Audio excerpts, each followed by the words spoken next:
definition of a smart city, which is Seat Pleasant offers smart city services that are better, faster, and more personalized, making it a city for me using information and communication technology with the Internet of Things. The connected government solution allows us to translate finite resources into meaningful progress. It allows us to provide fast, efficient, and high-quality services. It allows us to knock down silos and provide city leaders with a single view of real-time operations in order to inform planning efforts and facilitate coordinated responses across the agencies. Quickly, using what your city is currently good at, that is the existing capabilities. That's the first portion of this slide. Existing capabilities are the cornerstone of progress. Location and size are advantageous to us. They allow us to be flexible, agile, adopt new changes quickly. And so with your larger cities like Houston, Dallas, they have a lot more bureaucracy to get things done. Our size is to our advantage. And so we need to stop looking at ourselves because we're small and looking down on ourselves as small. We need to look at ourselves as what good can come out of our community. We are re-engineering our processes to improve efficiency, which is the next step. Taking paper and making it digital. We are eliminating waste in our processes to make them more efficient. The third step is we are modernizing our legacy investments and infrastructure. Our solution leverages existing data sets and existing systems rather than a rip and replace approach. For example, we have integrated our current work order management system, GovQA, into our connected government solution, meaning all of the data that GovQA is collecting currently is going into our shared service hub where all of our departments are able to have access. And to modernize our IT infrastructure, we are moving to cloud-based solutions, mobile solutions, and looking to implement 5G in our city. We will probably be the first city in the state of Maryland to offer 5G services. And we are fusing innovative technologies, such as the My Seat Pleasant app, so you can go on Google or you can go on the Apple, and you can download our app to get an idea of how our app works. We're also the only small city in the United States that has Watson, IBM's Watson, which is the powered natural language Q&A chat box. So over the next 3 to 4 years, Watson, because it's infant, we just launched it about 4 months ago. It's an infant, it's still learning information about the city. Eventually, it will have all the information that it needs. If a citizen wants to wake up at 2 o'clock in the morning and ask a question, it can do so through Watson. So we're taking what Watson or IBM did with Jeopardy when Watson played Jeopardy. We're taking it a step further at an advanced level with our city. Finally, at the core of the CGS is a command and control operational data platform known as the Intelligent Operations Center, which is powered by IBM. That's within our CGS. Impact. The next slide, we will talk about a few of our current business results and some of our anticipated results. Internal operational improvements. We have decreased service request response time from days to hours at a 98% reduction in terms of response time to our citizens. Our Ask Watson chat box allows us to redeploy resources to focus on strategic projects that we may have. Our CGS has helped us to tackle our vacant housing problem. Through the analytics that we've done, we've identified $3.5 million in additional tax revenue over the next 3 years. And this information was used as the catalyst for the creation of several housing programs that we put and instituted in our city. So I put $1.5 million in the budget that the council approved. I thank them very much because, Mayor, the council got to approve your budget, and you know you got to work with them. You know, so I thank my council for approving my budget and allowing us to move forward. Because all jokes aside, we are now taking that money and buying the vacant houses in our city. we're turning them into smart homes and putting them back on the market. Obviously, that is something that the citizens want because they don't want to live next to a vacant property because it creates criminal activity, other problems. There's devaluation in their problem. What the analytics showed us that 13% in devaluation was occurring with our vacant housing problem. And you can go on our website and see one of the commercials that IBM produced for us in reference to that. Let me move on with the partnerships.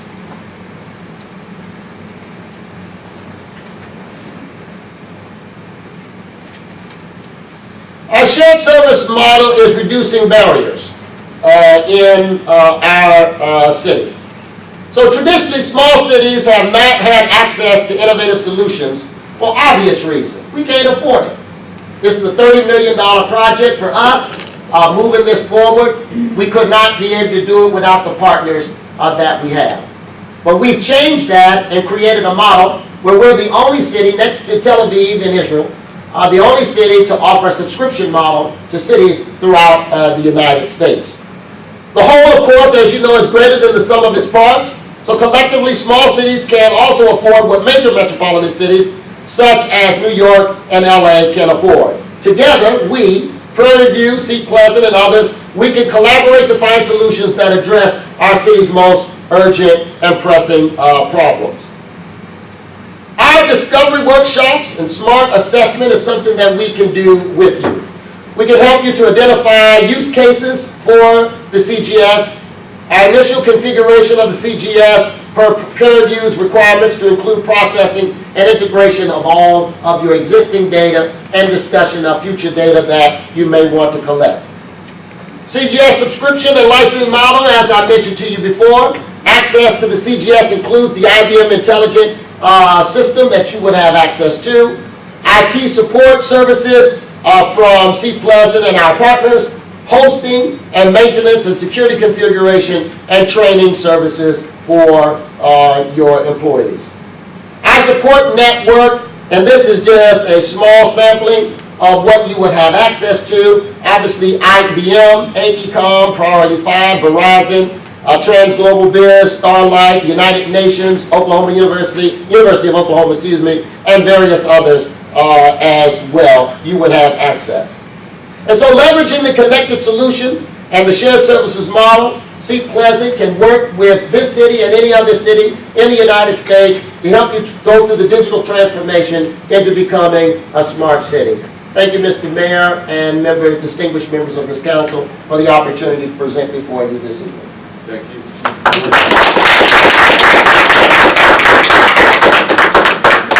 Mayor Graham, I've got a question, and there were a couple of scenarios that I found particularly interesting because you've now set Seat Pleasant up as a revenue source, in essence. I mean, outside of the normal people paying their bills, the city is almost akin to a business outside of the city limits. So this falls, say, okay within Maryland law. How does that sit with us, council, in general, if you know right off the top? Well, that ability for the city to generate this revenue. Mm-hmm. Typically, cities are like most nonprofits. They're just kind of broke based on the normal. But this is a revenue source. This is akin to a business. Right. But it's a city that's owning and operating it. One I mean, they're buying houses, turning the houses and flipping them, and the money comes back to the city. That's a business concept that's pretty keyed in on. That is might be different law than what we can do. Sure. I did have a city that I represented that set up a program to purchase blighted housing and then try to sell them. It's very unique and kind of cutting edge to do that. I only know one city that's done it. Doesn't mean, but we found a solution for them to do that. So that might be a solution. exactly. For you all to follow that model, although it's a little bit harder in Texas. You're kind of on the cutting edge of the law. So that's what smart means. You know, everybody else is just sitting, and we're looking to move and clean up in the process. Because like Seat Pleasant, we've got houses that are vacant or boarded up and the people own it, live somewhere else, but we've got to look at it here. And that's a part of what Ms. Herndon, Councilwoman Williams have been identifying and working on, along with Officer White, to clean that up. But the thought of buying them, fixing them up, instead of hoping someone else does it, because we certainly have a student housing rental serious shortage, if nothing else. But that's very innovative. I thought the stuff you showed me before, but I didn't catch some of that. That's impressive. So as a part of that, what we did, we formed two corporations. One for-profit corporation called SPICE, Seat Pleasant Investment Corporate Entity, LLC. And so we hired a Security and Exchange Commission attorney to help set that up. And so the city of Seat Pleasant is majority owner of that company. And so the CGS and the housing program will all flow underneath that entity. And then the profits go back to the citizens. Eventually, we'll be able to give tax abatement. So what we're putting in place is if a resident has lived in Seat Pleasant for 40 years or more, their taxes will never go up as long as they continue to live in that property. So and the reason we're doing that because of gentrification, the concerns of gentrification, that our people, black people, I'm pro-black, I make no apologies about that our people don't lose out. In the District of Columbia, 67% used to be African American. It is now under 47%. It is totally gentrified.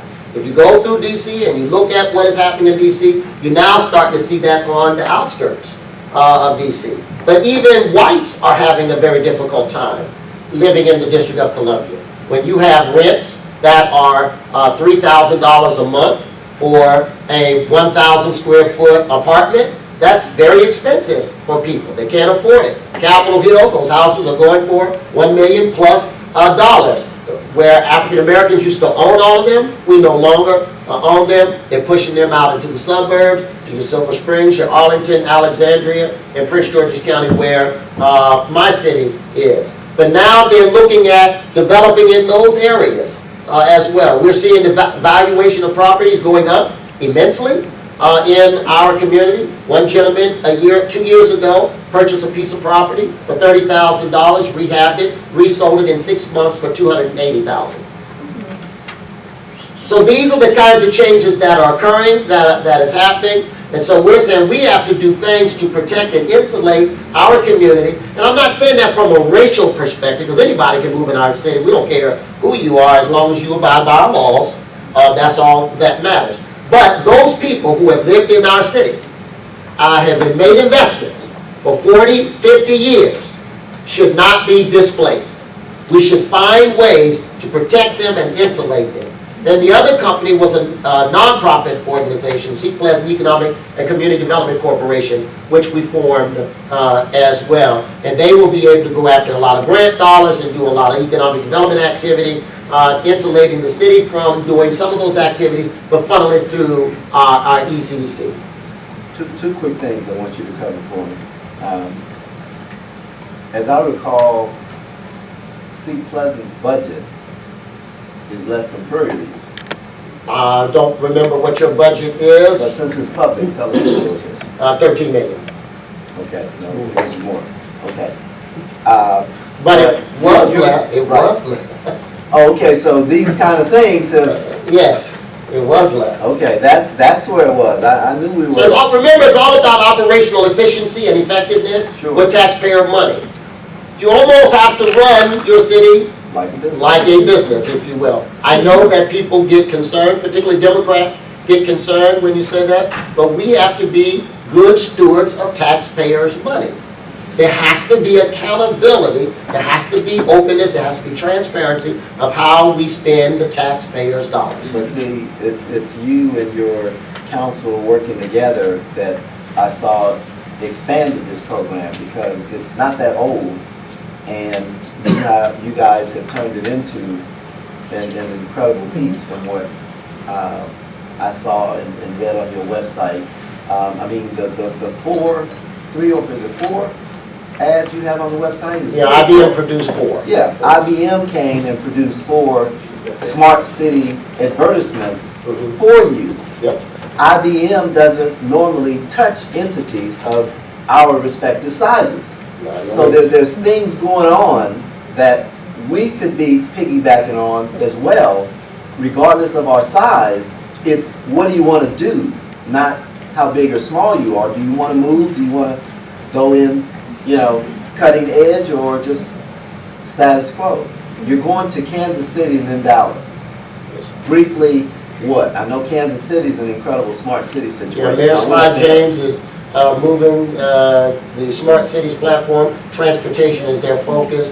President Obama, who we work closely with, really helped them because they got a major grant and they turned, I think it was $40 million into $500 million in revenues that they brought in to help in their transformation. The city of Columbus, Ohio, as well. And then there are meeting with Southwest Airlines in Dallas. And then there's, I forgot the name of the other company that we're meeting with in reference. So we're going to look at their command control center at Southwest Airlines. There's some very unique and innovative things that they're doing there. I want to be very clear that IBM was our partner. But I'm not saying that I'm pushing IBM on anybody. I'm agnostic as it relates to any Internet of Things that might be out there. I want to be very clear on that because IBM don't pay me anything to promote them. What I'm saying is here is a platform called Smart Cities that we can take advantage of. So your partner may be Google. Your partner may be Microsoft. That's not for me to make that determination. That's for you to make that determination. But we can help you with the foundational stuff to help you move in that direction so that you can go through the digital transformation and becoming a smart city. Give them a reason to partner with us. Gives them a reason. Right. Council, any comments, questions for Mayor Grant? Appreciate your time and just showing us this. This is incredible stuff. Will we get Thank you, get a copy of the presentation of that proprietary? Public information, we can give that to you. Thank you, sir. I just have a quick question. How many employees? How many employees How many? of the city? 50. 16, y'all. There's some differences. Yeah. Across the size, they don't have a university. Go ahead now. But I have partnerships with them. No, I got your point though. Which means that if they don't have a university, that means they actually, the amount of people that we have minus the university, they have, taxpayers who are benefiting. Well, students at the university are taxpayers, but it's just a different type of citizen. So. But they offer a tremendous partnership and tremendous value. So our partnership with University of Oklahoma, University of Harrisburg, our community college, and we're expanding it even more. There are resources that you certainly can tap into. You mentioned, I'm not rehashing anything, but you talked about your charter and your code review. Why not utilize the university to assist in that effort? That's what students are going to school for. They can really come in and be a tremendous resource to help you in that effort. So the Maryland cities, we did it, our planning. When we did some planning years ago, even before I was mayor, the whole entire planning department, one class, came in one semester and did a plan for the entire city. We didn't pay for that. Nowadays, I think universities want a couple of dollars. But I'm saying back then, they didn't charge for that. But those are resources that you have in your city that I don't have that could be leveraged in a tremendous way. And I'm certain that the university would want to do something in terms of smart cities because it is being talked about. I mean, if you go to the conferences and et cetera, you'll hear of those discussions talked about everywhere. What's your population again, man? About 4,700 and some. It was a population, but you also have quite a few businesses. Yeah, we have 100 businesses. We have 100. Yeah, we have 100 businesses. We're aggressive going after grants in our grants department. We're very aggressive. But I tell you, offender-based funding has helped pay for so we haven't really used taxpayer money in this process. It's offender-based funding that we've used to pay for this transformation. Impressive. And because you're a speaker, just in case, Mr. Johnson, if there's a a comment or a question in the public You while wanna we have explain Mayor Grant here fender-based about funding? what he just shared? Yeah, people who speed in our city, that's the term that we Fender-based funding. offended. They've offended the law, you know, and so they pay me, and I gladly take their money. State takes the money.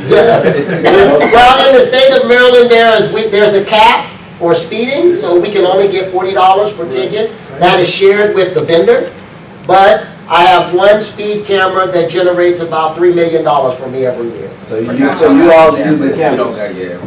Yeah, it was a Yeah, no, I don't have In Virginia, they got, yeah, they got. Oh, yeah, yes, sir, yes, sir, yes, sir. Thank you so much, sir. Thank you all.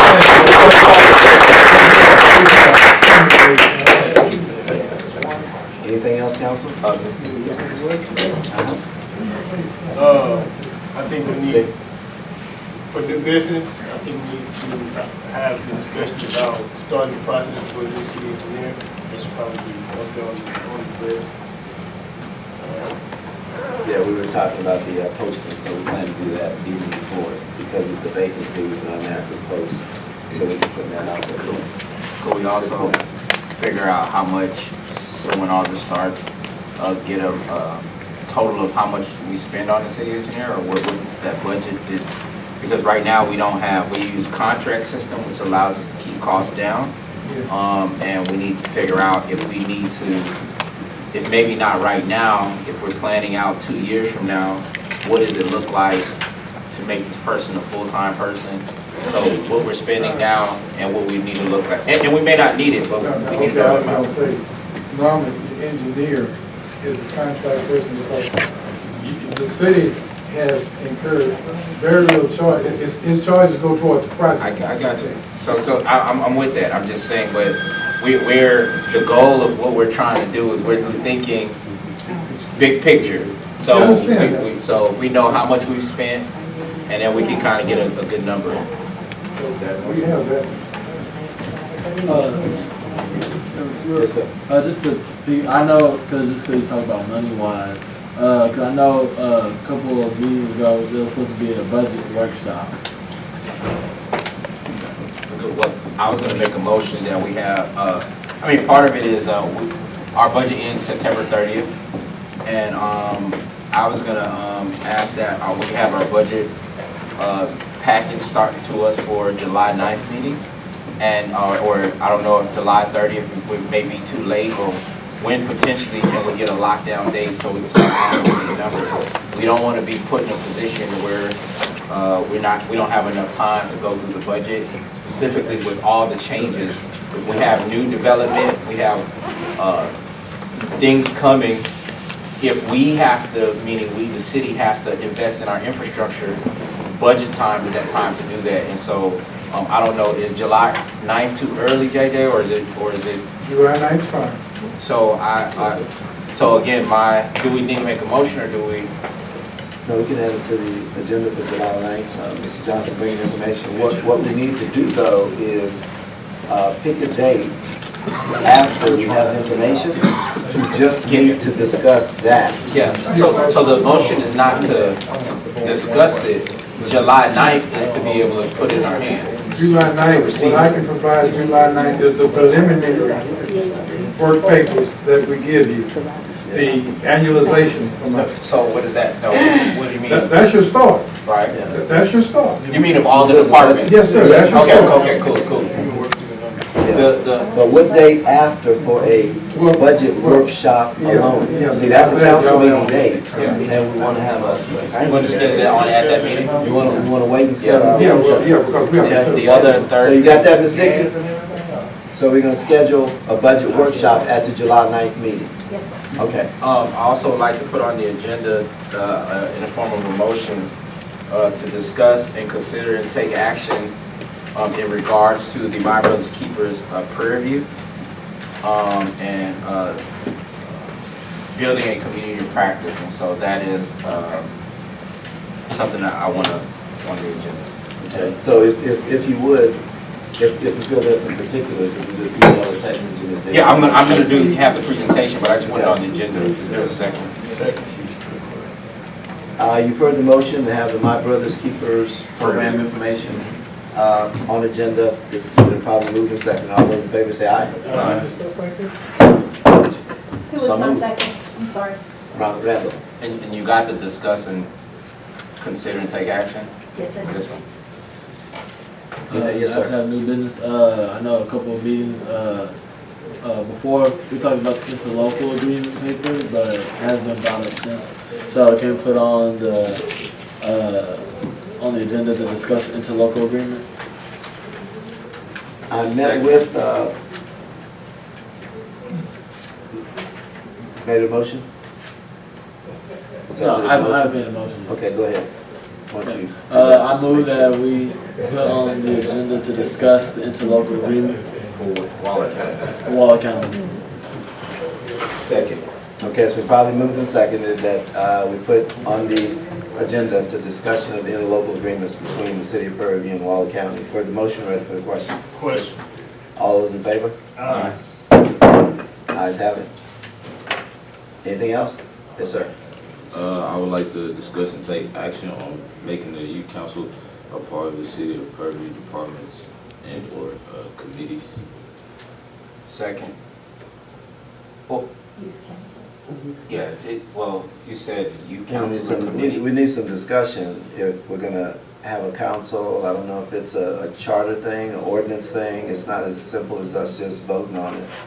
What is it, a youth council? Mhm. I don't know what that is. And so we wanna describe just what it is, because when you add it to a city, I don't even add to it as a city department.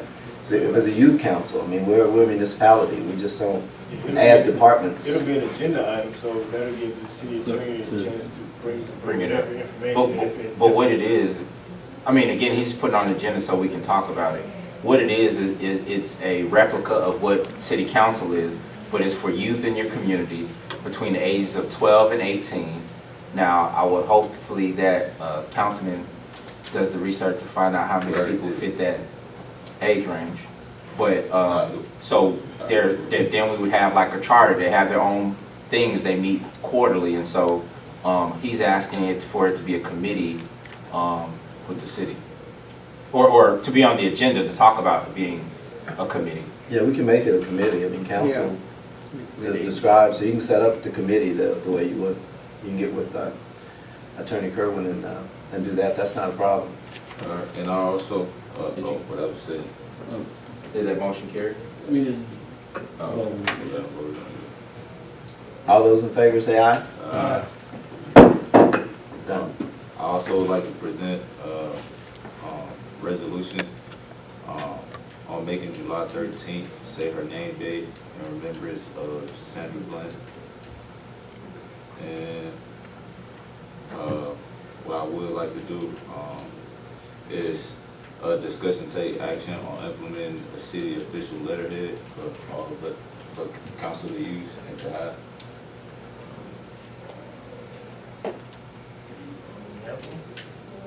I mean, our letterhead is a city letterhead, but he's saying a different one that says, that signifies, I mean, You wanna add council's name you to want the to add letterhead? council's name to the letterhead. That's what you're speaking of?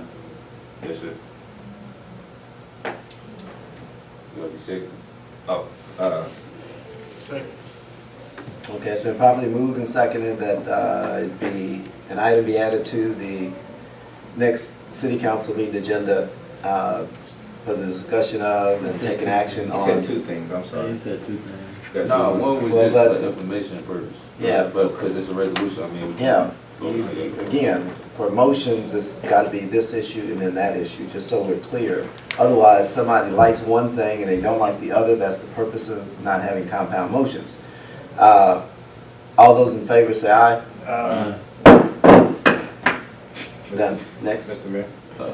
Oh, you're still going? I'm going. Go ahead, I'll wait. I would like to discuss and take action. I was trying to put that before I made motions, but discuss and take action on proposed job description of city employees. That'd be second. All of us? What's the action? To have a job description for the city employees. For all of them? I'm gonna create a job, I'm gonna go and, since sometimes a lot of us have a lot of things to do around here, I'm gonna go look up other cities and the job description because it ain't been documented for open records request upon having job description, which we don't have. Can you say for all, so we like finished it? What's the motion? To discuss and take actions on proposed job descriptions of all city employees. Second. Okay, it's been properly moved and seconded that we have an agenda item to discuss and take action on proposed job descriptions for all city employees. Heard the motion, ready for the questions? Readiness. Go ahead. Should it be create? I'm a creative, so I'm proposing, So, yeah. Because the motion. If you create it, I think you have to have have them created, and then we approve them or reject them. Instead, I don't think we have to, because it's something that you're gonna work on. I don't think we have to approve you creating the job descriptions. I think you create them and then you bring them to us, and then we approve them and document them to the city. Yeah, because the council approved the personnel manual, so it does have to come back to council for approval. That's what I'm saying. That's what I'm saying. I think what your motion is saying, what I'm just trying to make sure we're not going to waste a step. You know what I'm saying? Because what you're asking for is for us to give you permission to create. No, he's asking for, he's saying he's gonna do it. He's asking for us to say that this is what we want. Now, my thing was, the question was, No, the motion was to put it on the agenda. yes. So it's going to be on the agenda. Right, for us for to discussion. approve it, for Yeah. discussion. Yeah. So it's- same, call for question. All those in favor say aye.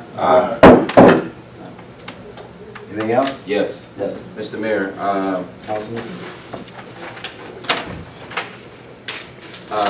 I move that we discuss and take action to make correctional changes, to section 1.503, special meetings, and sections 1.504, workshops in our code of ordinances, and have them prepared for July 9th meeting. You've heard the motion, ready for the questions? Question. All those in favor? Ayes have it. Yes. I would like to discuss and take action on interns, working on making a city social media page such as Facebook, Twitter, and Instagram. Second. Okay, it's been properly moved and seconded that we discuss and take action on interns working on a social media For the city of Prairie. for the city of Prairie. You've heard the motion, ready for the questions? Question. Okay, right now, the interns we have work for the EDC. And by state law, I believe, we can't tell the EDC what to do. So, I don't You think he's can. talking about these interns. Well, He's talking about, he are we said talking about for hiring some interns, others? we're bringing new interns. so we're talking about budget amendments and No, everything, we're talking about no. creating new positions? No, we're saying that whether it be EDC or interns, we don't even know what interns